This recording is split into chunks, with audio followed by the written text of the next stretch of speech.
घरामध्ये हे असले उद्योग घरामध्ये करायचं नाही हा. किती घाण करून टाकली तुम्ही.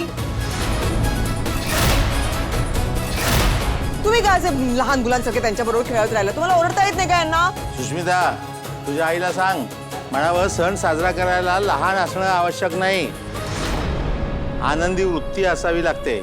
हो, आजच्या दिवशी तरी जमते का बघ म्हणावं.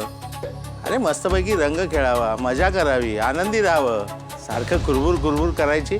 अरे कधीतरी मजा कर, आयुष्य एकदाच मिळतं. आनंदात घालवशील ना तर आयुष्यभर सुखी राहशील. तुम्ही ना मला प्लीज आता शिकवू नका. मी मोठी आहे, मी लहान नाहीये.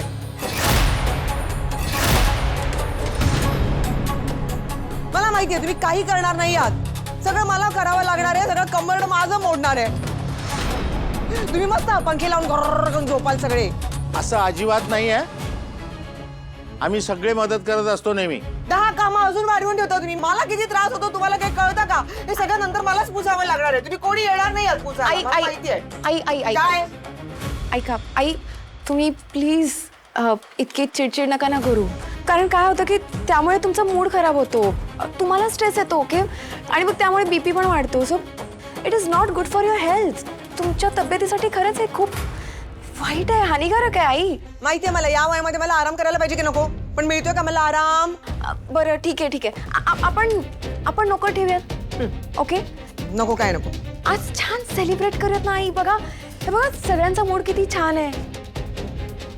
आणि आई, लग्नानंतरचा माझा पहिला रंगपंचमीचा सण आहे आणि मला खूप मजा येते तुमच्याबरोबर खेळायला. सो प्लीज तुम्ही नका ना मूड खराब करून घेऊ.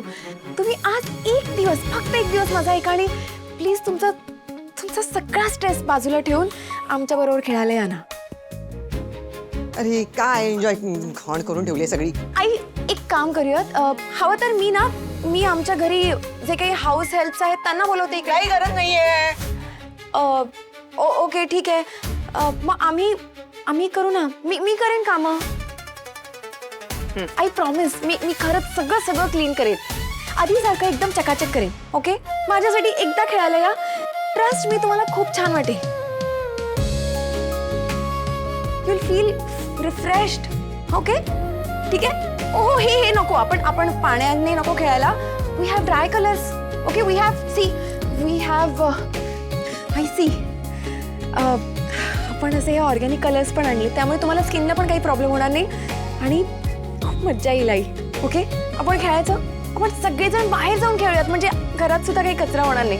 ओके, आणि फ्रँकली स्पीकिंग आई, तुम्ही मला सकाळपासून अजून होळी विश पण नाही केलं. So let's. हो, मी विसरलेच. आले.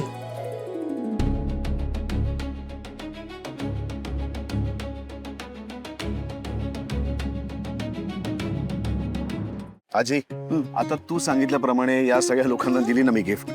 आता यांना तर तू दे. लग्नानंतरचे पहिले सण आहेत ना तुमचे, गिफ्ट तुम्ही द्या. चल आओ. जाऊ दे स्वानंदी मॅडम, आजी काय ऐकायची नाही. तुम्ही द्या. नारायण दादा, हा तुमच्या मानेसाठी पट्टा आहे. डॉक्टरांनी सांगितलंय ना वापरायला. तुम्ही अजिबात लक्ष देत नाही स्वतःच्या तब्येतीकडे. आता तुम्ही हे रेग्युलरली वापरणार आहात. मी चेक करणार आहे. मालतीताई, ही साडी तुमच्यासाठी. पुढच्या महिन्यात वाढदिवस आहे ना, नक्की वापरा. हो कशाला मॅडम, आमचा वाढदिवसाचा एवढा काही नाही. नेसा हो, छान दिसेल. तुम्हाला कसं कळलं यांचा वाढदिवस आहे ते? अहो स्वानंदी मॅडम सगळ्यांचा चौकशी करतात. मालतीताई, तुमच्या नातवासाठी खेळणी घेऊन ठेवली आहेत, पण आता नाही देणार आहे मी. त्याच्या वाढदिवसाला देईन. ही पर्स तुझ्यासाठी. Thank you ma'am. आता ही घेऊन येशील. Thank you ma'am. अरे असे गप्प काय उभे आहेत सगळे. मस्त रंग खेळा, चला एन्जॉय करा. अरे म्युझिक लावा, म्युझिक.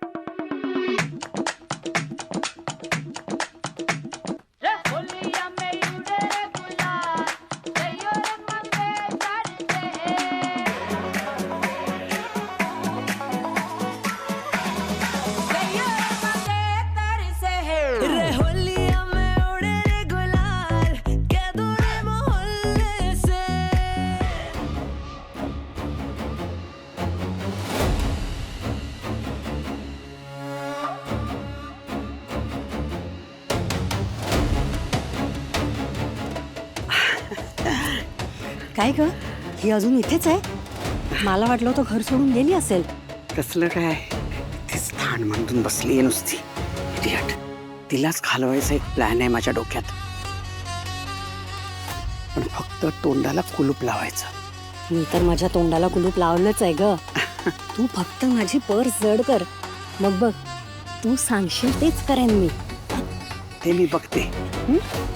मी सांगते तेवढं कर. हो.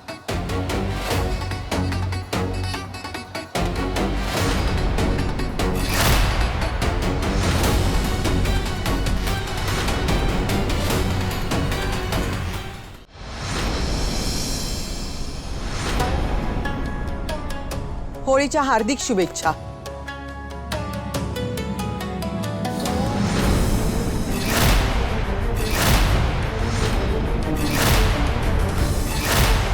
आई काय केलंस तू? काय केलं सांग ना. ती प्रयत्न करते काहीतरी चांगलं करायचा, पण नाही, तुला तिच्या वाकड्यातच चिरायचंय नेहमी. आणि काय चिडलीस तू यावेळी? सांग ना, काय चिडलीस तू यावेळी ह्या सगळ्यामुळे ना? अगं आम्ही बोललो होतो ना, आम्ही आवरू. अगं मग का असं केलंस? का चिडतेस तू तिच्यावर? चिडतोयस माझ्यावर? किती मजेत आहेत ना सगळे. अहो कधीतरी तसे आनंदाचे दिवस मिळतात ना त्यांना मोकळे, नाहीतर काय सतत कुठल्या ना कुठल्या तरी ओझ्याखाली धावत असतात. आज बघा किती छान निवांत आहेत.